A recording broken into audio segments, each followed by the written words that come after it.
Welcome back to another technical deep dive here in the debug zone. Today we're tackling a big question and breaking it down with insights from other users. Hopefully this clears up some misconceptions and helps you get the answer you need. So buckle up, stay a little curious, and let's jump right in.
And that's a wrap.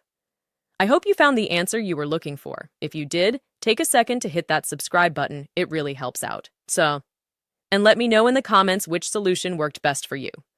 See you next time in the debug zone.